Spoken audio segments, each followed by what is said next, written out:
అటు హైదరాబాద్ జూబ్లీహిల్స్ నియోజకవర్గ ఉప ఎన్నికలో పోటీ చేసేందుకు బీజేపీ రెడీ అవుతోంది. గత ఎన్నికల్లో పోటీ చేసిన లంకల దీపక్ రెడ్డి మళ్లీ బరిలోకి దిగాలని భావిస్తున్నారు. అయితే కీర్తిరెడ్డి, పద్మ వీరపనేని, బండారు విజయలక్ష్మి టికెట్ ఆశిస్తున్నట్టు సమాచారం. ఇటీవల ఎమ్మెల్సీ ఎన్నికల విజయంతో జోష్లో ఉన్న బీజేపీ నేతలు ప్రభుత్వంపై వ్యతిరేకత ఉందని, జూబ్లీహిల్స్ ఉప ఎన్నికలో గెలుస్తామని చెబుతున్నారు.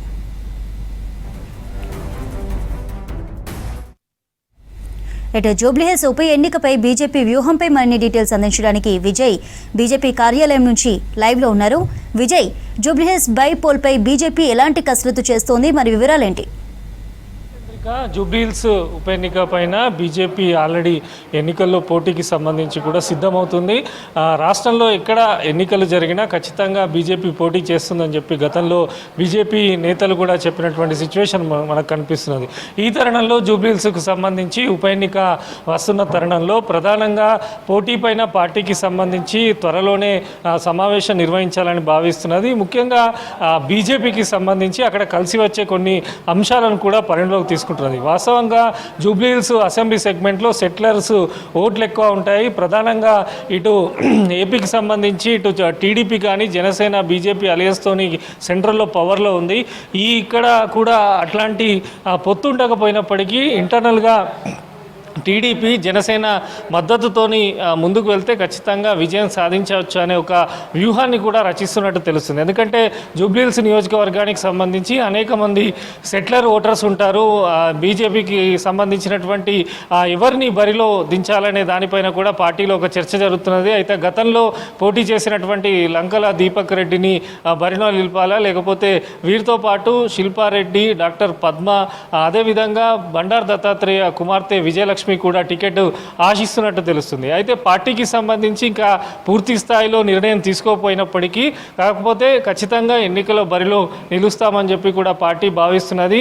అయితే వ్యూహాలకు సంబంధించి ఇప్పుడు కాంగ్రెస్కు కానీ బీఆర్ఎస్ సంబంధించినటువంటి పోటీలో ఎవరెవరిని దించుతారో దానికి అనుగుణంగా వ్యూహాలు రచించాలని చెప్పి కమలం పార్టీ నేతలైతే భావిస్తున్నారు. ప్రధానంగా రీసెంట్గా జరిగినటువంటి ఎమ్మెల్సీ ఎన్నికల్లో బీజేపీ ఘన విజయం సాధించడంతో పార్టీ అయితే జోష్లో ఉంది. దీంతోపాటు మనం చూసాం హైదరాబాద్ స్థానిక ఎమ్మెల్సీ ఎన్నికల్లో బలం లేకపోయినప్పటికీ పోటీ చేస్తాము అని చెప్పి ఖచ్చితంగా పోటీ చేయడం జరిగింది. ఎందుకంటే రాష్ట్రంలో ప్రధాన ప్రతిపక్ష పాత్రను బీజేపీ పోషిస్తుంది అని చెప్పి ప్రజల్లోకి బలంగా తీసుకువెళ్లేందుకే హైదరాబాద్ స్థానిక ఎమ్మెల్సీ ఎన్నికల్లో కూడా బీజేపీ పోటీ చేయడం జరిగింది. సో వాస్తవంగా జూబ్లీహిల్స్కు సంబంధించి ఇటు టీడీపీ జనసేనకు సంబంధించినటువంటి ఓట్ బ్యాంక్ కూడా కొంత ఉంది. ఇంటర్నల్గా వారితోని మద్దతు పెట్టుకొని పోటీ చేయాలని చెప్పి కూడా కమలం పార్టీలో ఒక చర్చ జరుగుతున్నది. అయితే దీనికి సంబంధించి ఇంకా పార్టీకి సంబంధించి ఎవరెవరు బరిలోకి సంబంధించినట్టయితే కొన్ని అంశాలు మాత్రం బయటకి వస్తున్నాయి. గతంలో పోటీ చేసినటువంటి లంకల దీపక్ రెడ్డి ఇప్పుడు ప్రస్తుతం ఆయన హైదరాబాద్ సెంట్రల్ జిల్లా అధ్యక్షునిగా కొనసాగుతున్నారు. శిల్పారెడ్డికి సంబంధించి మహిళా మోర్చా అధ్యక్షురాలుగా ఆమె కొనసాగుతున్నారు. ఇటు బండారు దత్తాత్రేయ కూతురు సంబంధించి విజయలక్ష్మి కూడా చురుగ్గా ఇప్పుడు రాజకీయాల్లో యాక్టివ్గా ఆమె పాల్గొనడం జరుగుతున్నది. దీంతో పాటు డాక్టర్ పద్మ కూడా పార్టీలో సీనియర్ నేత, ఎన్నో సంవత్సరాల నుంచి కూడా ఆమె పార్టీకి సంబంధించి అనేక సేవలు అందిస్తున్నారు. వీళ్ళ పేర్లు అయితే ఇప్పటివరకు అయితే పరిశీలనలో ఉన్నట్టు తెలుస్తుంది. ఇంకా వీరితో పాటు పలువురు ఎవరైతే ఆశావాహులు ఉన్నారో వారందరూ అయితే ఇటు సెంట్రల్ నాయకత్వంతో పాటు రాష్ట్ర నాయకత్వాన్ని కూడా కలుస్తున్నట్టు పార్టీలో చర్చనైతే జరుగుతున్నది. అయితే ఖచ్చితంగా జూబ్లీహిల్స్ ఉప ఎన్నికకు సంబంధించి కమలం పార్టీకి అక్కడ ఖచ్చితంగా ఓట్ బ్యాంక్ ఉంది. గతంలో స్వల్ప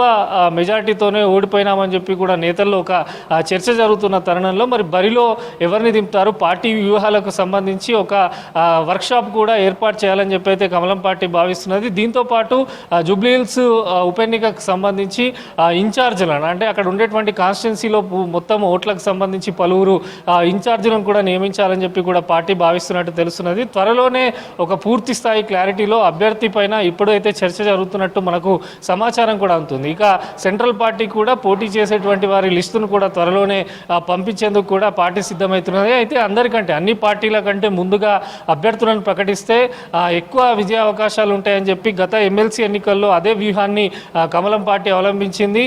ఉప ఎన్నికలకు ఎన్నికలకు సంబంధించి ఎక్కడ రాష్ట్రంలో ఉప ఎన్నిక జరిగినా కూడా విజయం మా పార్టీది అంటూ కూడా కమలం పార్టీకి సంబంధించినటువంటి ముఖ్య నేతలు చెప్తున్నారు. అయితే రాష్ట్ర అధ్యక్షుడు కిషన్ రెడ్డికి సంబంధించి జూబ్లీహిల్స్ ఎన్నిక పైన త్వరలోనే ఒక వర్క్షాప్ నిర్వహించి నేతల యొక్క అభిప్రాయాలు కూడా తీసుకొని ఉన్నట్టు మనకు పార్టీలో కూడా చర్చ జరుగుతున్నది. మొత్తంగా కూడా ఏ ఎన్నిక జరిగినా రాష్ట్రంలో ఇటు ఉప ఎన్నిక కానీ ఎమ్మెల్సీ కానీ ఏ ఎన్నిక జరిగినా పోటీలో బీజేపీ ఉంటుంది. ప్రధాన ప్రతిపక్షము రాష్ట్రంలో కాంగ్రెస్కు బీజేపీ అని చెప్పి కూడా నేతలు పదే పదే చెప్తున్నారు. మరోపక్క ఈ ఎన్నికల్లో ప్రభుత్వానికి సంబంధించినటువంటి కొన్ని వైఫల్యాలు తమకు కలిసి వస్తాయి. గ్రేటర్ పరిధిలో ఉన్నటువంటి సమస్యలు బలంగా ప్రజల్లోకి తీసుకెళ్తే ఇటు సెంట్రల్ ఇస్తున్నటువంటి నిధులు కానీ ఇవన్నీ కూడా జూబ్లీహిల్స్ ప్రజలకు అర్థమయ్యే విధంగా వివరించాలని చెప్పి కూడా ఇటు జాతీయ నాయకత్వానికి సంబంధించినటువంటి నాయకులను ఎన్నికల బరిలో ప్రచారంలో దించడం ఇట్లాంటి వ్యూహాలకు సంబంధించి కూడా పార్టీ అయితే సన్నద్ధమవుతుంది. అయితే అభ్యర్థులకు సంబంధించి పోటీ చేసేవారి ఆశావాల సంఖ్య ఎక్కువ ఉండడంతో